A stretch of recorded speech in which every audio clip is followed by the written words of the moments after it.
slides or less. And we're going to be learning especially about gene expression and biotech. So, let's first talk about the structure of DNA.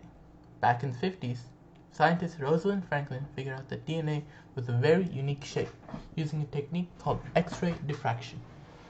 Here, for example, we see that DNA is antiparallel and has a helix shape. This double helix shape is unlike the one that you see on top, but more like the one that is on the bottom, with major and minor grooves on either side, instead of equally sized grooves on both sides. So DNA is made up of a sugar phosphate backbone, and the strands on each side are antiparallel and are negatively charged. Antiparallel means that one of the strands goes from 5' to 3', and the other goes the opposite direction from 3' to 5'. Here, we'll see that the 3' ends with a 5-carbon ring and an OH, and the 5' ends end with a phosphate group. This is the difference between the 5' ends and the 3' ends. So let's also talk about the nucleotides in DNA. The nucleotides make up the rungs of DNA and are found by Chargaff. He analyzed data from a lot of species and saw that percentages from adenine matches with thymine and guanine matches with cytosine. So for example here, we see that guanine and cytosine, they are both matched together, and adenine and thymine, they are also both matched together. Guanine and cytosine also have 3 amino acid, basically hydrogen bonds, and over here in adenine and thymine, they only have 2 hydrogen bonds. So that's also another difference between the two pairs of nucleotide bases. Now let's talk about RNA structure. RNA is very similar to DNA, except that it only has ribose sugars creating the backbone instead of deoxyribose sugars, and is only a helix, not a double helix. And also, instead of having thymine as its adenine counterpart, it has uracil. We also have DNA replication. DNA replicates in a semi-conservative model, as opposed to the conservative and dispersive. Over here, we see that DNA replication first starts in origins of replication, which is basically that section over here with the fork. And on the left, you'll see a replication fork, and this is where DNA is unwound during replication. So now let's talk about DNA replication itself. So here we have the SSBPs, which is basically single-strand binding proteins which help open up and basically keep the replication fork open. And we have topoisomerase, which helps loosen up the DNA so that the helicase can basically unwind it. So topoisomerase loosens up the DNA and stops it from being so tightly wound, and helicase basically breaks apart the DNA into 2 pieces. One strand here and another strand here. Now there's 2 types of primers. We have these primers over here, and these primers are on the lagging strand, meaning there'll be a bunch of primers. And over here we have the leading strand, which is following the DNA helicase. So this DNA polymerase 3 helps to go from the 3' end to the 5' end, and it follows the helicase. And here, DNA polymerase 3 is still following the 3' end, because remember, these are antiparallel. But instead of going towards the helicase, it is going away from the helicase, because DNA polymerase 3 can only go one direction.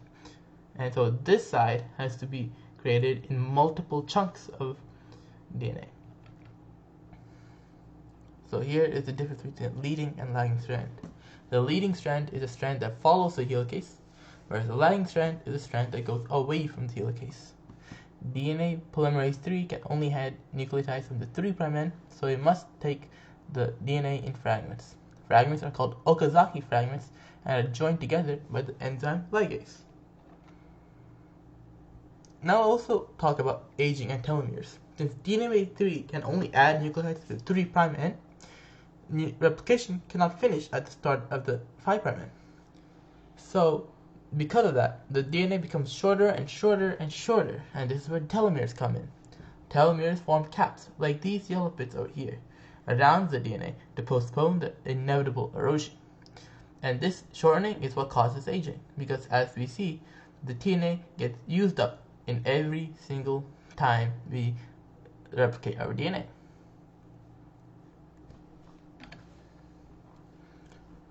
Prokaryotes, like bacteria, don't have nuclei to hold the DNA, and they also have plasmids, which replicate independently from normal chromosomal DNA. So here, these are plasmids, and they look like circular stuff. And we also have chromosomal DNA in the basically nucleic section of the bacteria. Now, plasmids are useful genes which are expressed only to help a bacteria survive a certain experiment or environment.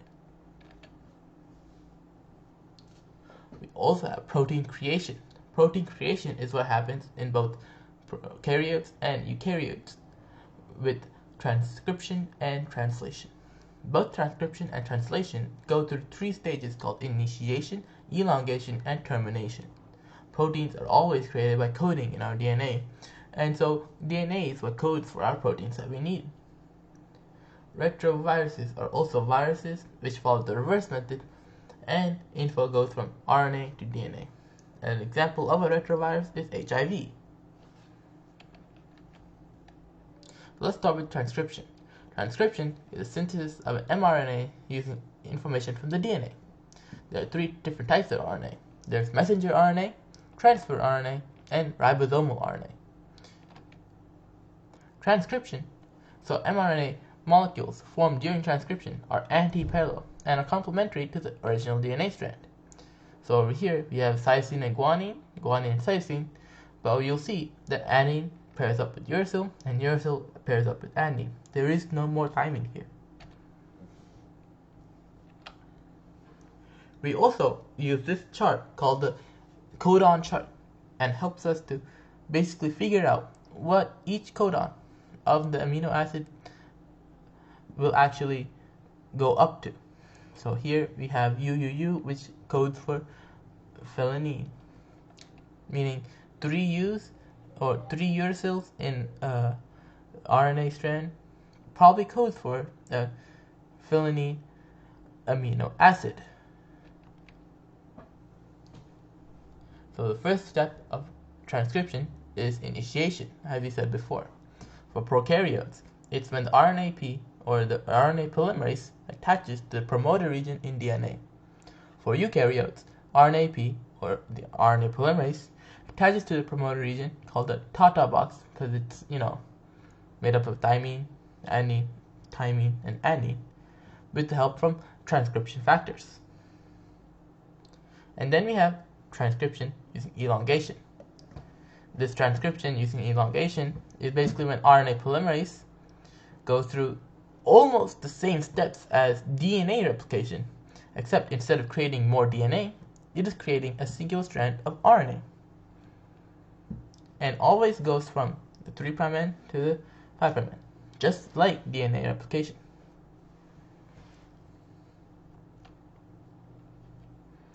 Now let's talk about termination.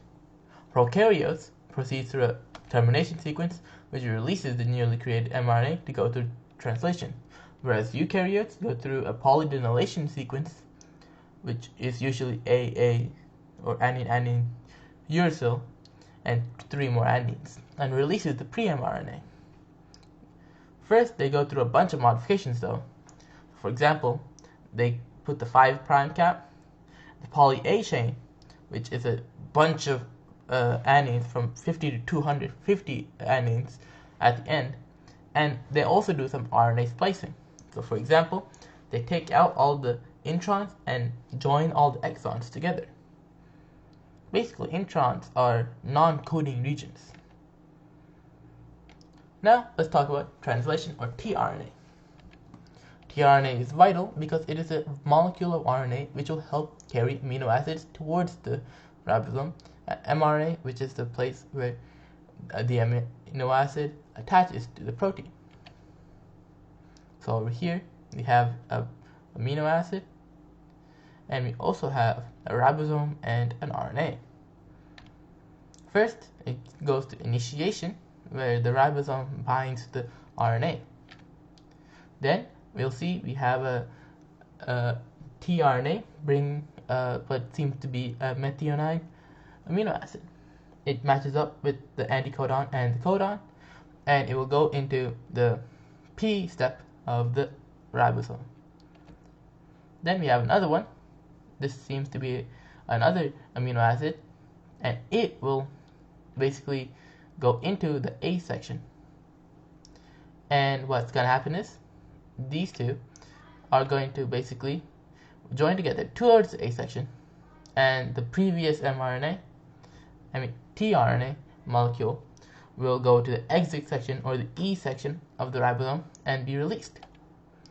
And the one that was in the A section will move on towards the P section. So the steps are from A, P to E. And here is a more animated example of what happens. Termination occurs when the mRNA reaches stop codon.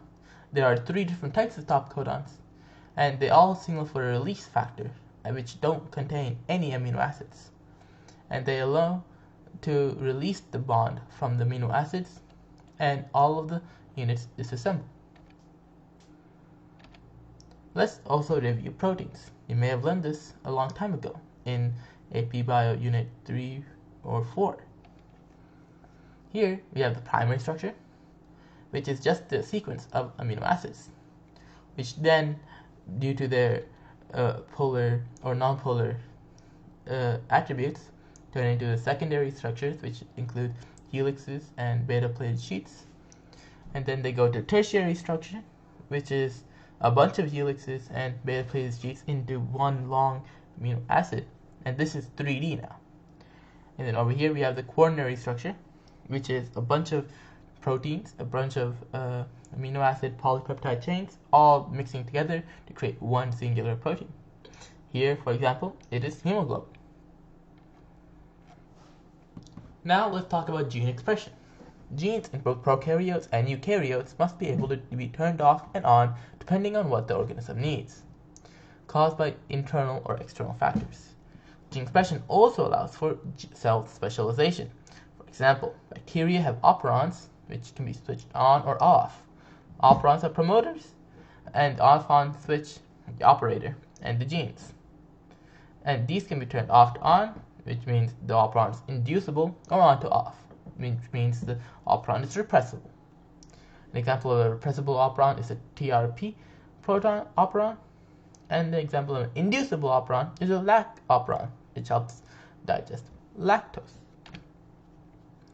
Another really good example of gene expression is about hairs and what happens during seasons. Usually, during the summer, winter, and fall, what happens is that the hair is usually brown to color in with the browner surroundings. But in the winter, when it snows a lot, there is less light, and due to the less light, it also has gene expression and expresses a gene for the lack of melanin, and what that happens is the hair becomes fully white to blend in with the snow. So let's look at regulatory genes and proteins. Regulatory genes create proteins which bind to the on-off switch and stop stuff from being transcribed, and is reversible. Allosteric activators bind to the allosteric site to open up activation sites on proteins, and allosteric inhibitors bind to allosteric sites to close up the activation sites. And now let's talk about eukaryotic gene expression. Histone acetylation loosens the DNA before transcription, which allows for transcription to better be conducted. DNA methylation adds methyl groups, and this causes condensation of chromatin, which stops transcription to occur as rapidly. These modifications can be reversed and be heritable to future genes of the cell, meaning they don't alter the full nucleotide sequence.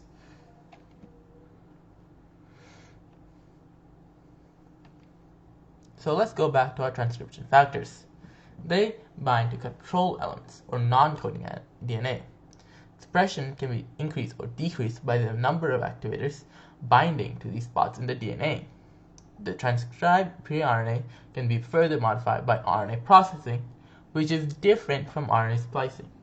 And even if mRNA has already been transcribed, translation can still be stopped by initiation factors.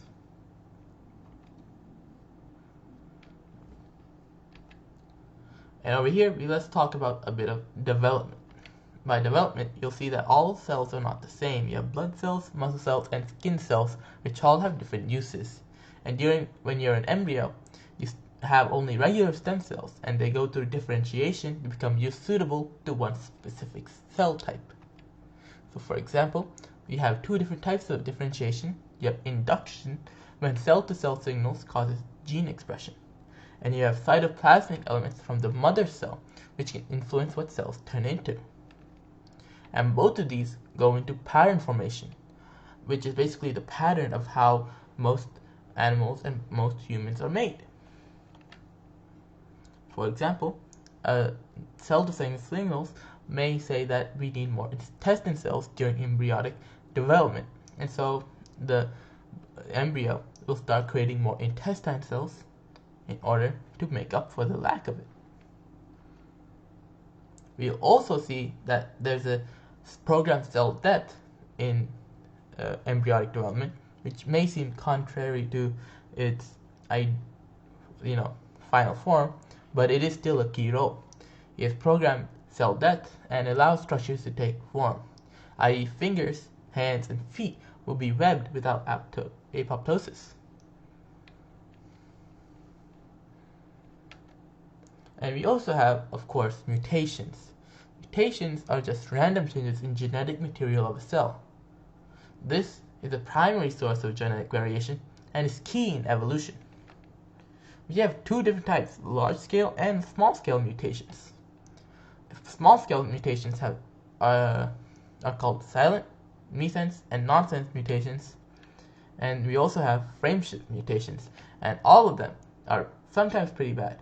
A frameshift mutation can include something like cystic fibrosis, where basically an added nucleotide base is added into the DNA, which basically destroys the whole pattern, the whole order of which codon creates which amino acid, meaning multiple different amino acids will come up.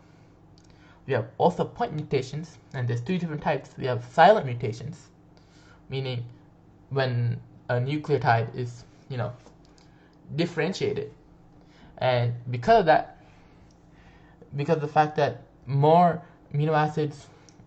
there are more amino acids than there are codons. The opposite. The codons can actually make up for the fact that there are multiple codons programmed for one amino acid. So even if one amino acid changes, one nucleotide base changes, the amino acid will still stay the same. We also have missense, which is when the point mutation or the singular nucleotide base changes from one nucleotide base, such as adenine, to thymine, and that changes the resulting amino acid. And then we have nonsense, meaning it goes from an amino acid creation to a stop codon, which doesn't really work. It basically stops the whole gene from getting created. And then we have large-scale mutations, and these are caused by proper disjunction or non-disjunction.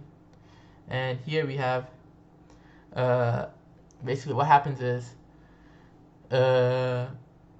when cells go through meiosis or mitosis, they won't properly move their chromosomes, and because of that, the chromosomes will be swapped, switched, maybe even not even fully separated. And because of that, they could cause sterility, developmental limitations, etc., etc. And these cause lots of damages as well, because mutations aren't just in one small specific space, it's the whole, like a whole section of DNA that's in the wrong place. Or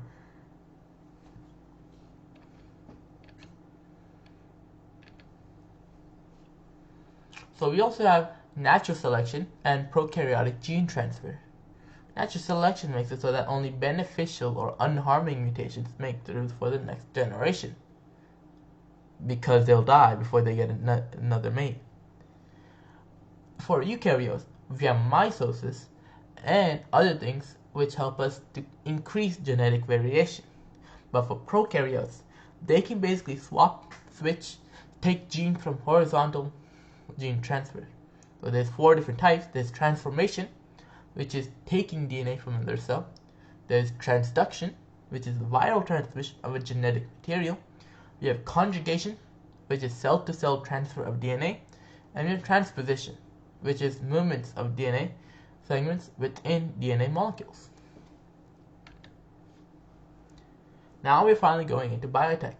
And since we're humans, we're smart, and we figured out how to change, study, and take DNA and RNA with genetic engineering.